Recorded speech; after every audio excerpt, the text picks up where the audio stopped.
Hello प्यारे बच्चों। आज हम करेंगे कक्षा 5 की पर्यावरण अध्ययन की कार्यपत्रक नंबर 20 और इसमें हम करेंगे पाठ नंबर 13 बसेरा ऊंचाई पर और पाठ नंबर 14 जब धरती कांपी। तो चलिए शुरू करते हैं कार्यपत्रक को हल करना।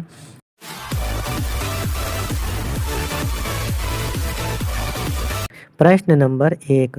प्यारे बच्चों, मैदानी इलाकों व पहाड़ी इलाकों में बने मकानों में काफ़ी भिन्नता होती है, क्योंकि पहाड़ी इलाकों में रहने वाले लोगों की ज़रूरतें मैदानी इलाकों में रहने वाले लोगों की ज़रूरतों से अलग होती हैं।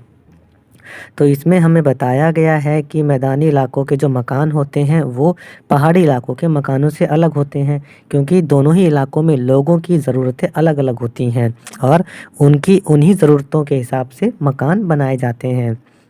प्रश्न नंबर 1 का पहला भाग, मैदानी इलाकों व पहाड़ी इलाकों में बने मकानों में क्या-क्या भिन्नता है? उत्तर है, मैदानी इलाकों में मकान बनाने में सीमेंट, लोहा, ईंट, कांच आदि का प्रयोग किया जाता है। पहाड़ी इलाकों के मकान अधिकतर लकड़ी से बने होते हैं, जिनकी छतें ढलान वाली होती हैं। तो बच्चों, पहाड़ी इलाकों में जो मकान बनाए जाते हैं वो अधिकतर लकड़ी के बनाए जाते हैं, जिनसे उनके अंदर ठंड कम पहुंच सके और छतें ढलान वाली होती हैं ताकि ऊपर से गिरने वाले बारिश के पानी और बर्फ छतों पर इकट्ठे ना हो सके। दूसरा प्रश्न देखिए, अगर आपको पहाड़ों पर अकेले यात्रा पर जाना हो तो अपने साथ क्या-क्या लेकर जाओगे? हम अपने साथ एक टेंट, चादर, प्राथमिक चिकित्सा का बक्सा, फ़ोन, गर्म कपड़े और खाने का सामान लेकर जाएंगे। प्रश्न नंबर 2। चांगपा लद्दाख के घुमंतू लोग होते हैं।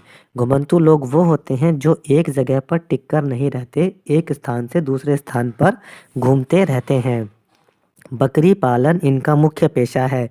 ये लोग घोड़ों व याक पर अपना घर व सामान लेकर घूमते हैं। पहला भाग देखिए, घुमंतू लोग एक जगह से दूसरी जगह क्यों घूमते रहते हैं? तो घुमंतू लोग अपने पालतू जानवरों के साथ एक जगह से दूसरी जगह पर उन जानवरों के लिए घास के मैदान की तलाश में घूमते रहते हैं। अब घुमंतू लोग जो हैं वो भेड़ बकरियां वगैरह पालते हैं और उनको खाने के लिए घास चाहिए होती है। एक जगह पर रहते रहते जब उनके मवेशी और जानवर वो घास ख़त्म कर चुके होते हैं, तब वह किसी नए इलाके में जाकर के ऐसी जगह की तलाश करते हैं जहाँ पर घास हो और वहाँ पर जाकर रहना शुरू कर देते हैं। दूसरा भाग देखिए, पश्मीना शॉल क्यों मशहूर है? अपने परिवार के सदस्यों से बातचीत करो और लिखो। पश्मीना शॉल पश्मीना नामक पहाड़ी बकरी की ऊन से बनती है।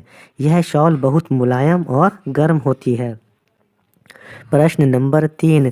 श्रीनगर डल झील के लिए मशहूर है। यह शिकारा और हाउस बोट के लिए भी जाना जाता है। शिकारा कुछ यात्री के बैठने के लिए छोटी सी नाव है, जबकि हाउस बोट में 2 या अधिक कमरे होते हैं। तो शिकारा और हाउस बोट तो बच्चों आपने टीवी में देखी ही होंगी। अब इसका प्रश्न का पहला भाग देखिए, ज़मीन पर बने घर व पानी पर बने घर में आपको क्या भिन्नता लगती है?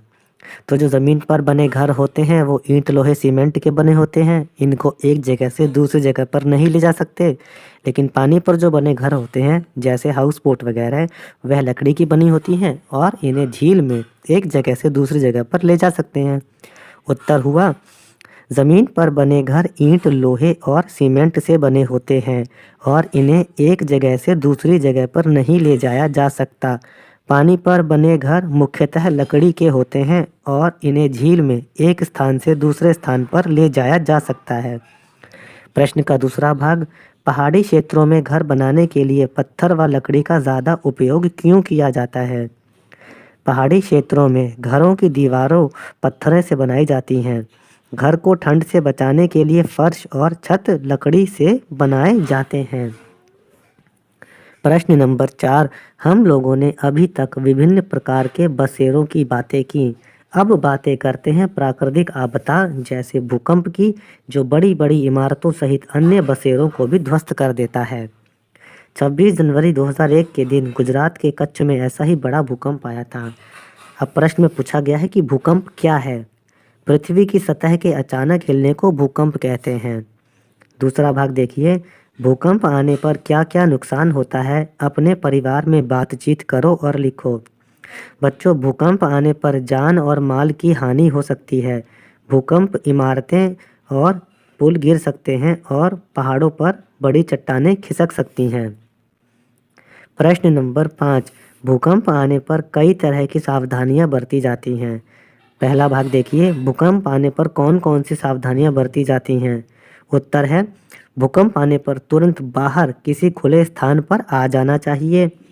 यदि संभव ना हो तो घर के अंदर किसी मजबूत फर्नीचर के नीचे छिप जाना चाहिए।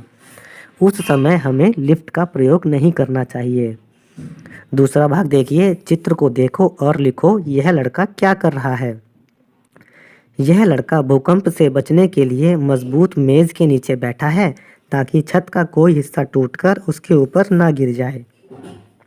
अब एक क्रियाकलाप दे रखा है। बच्चों, आपने विभिन्न प्रकार के बसेरों व भूकंप जैसी आपदा के बारे में जाना।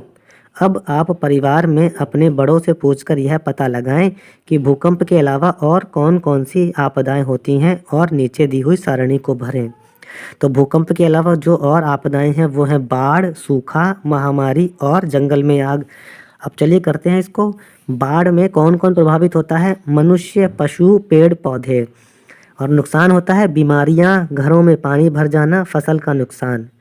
सूखा से प्रभावित होते हैं मनुष्य, पशु, पेड़ पौधे। नुकसान होते हैं बीमारियां, फसल का नुकसान। महामारी से प्रभावित होते हैं मनुष्य और पशु। नुकसान होते हैं मनुष्यों और पशुओं की मृत्यु। जंगल में आग, इससे प्रभावित होते हैं मनुष्य, पशु, पेड़ पौधे। और नुकसान होते हैं पशुओं के आवास नष्ट होना, पर्यावरण का नुकसान। तो बच्चों, ये हमने वर्कशीट हल कर ली है। अन्य विषयों की वर्कशीट के उत्तर के लिए आप हमारे चैनल पढ़ो इंडिया को सब्सक्राइब ज़रूर करें। धन्यवाद।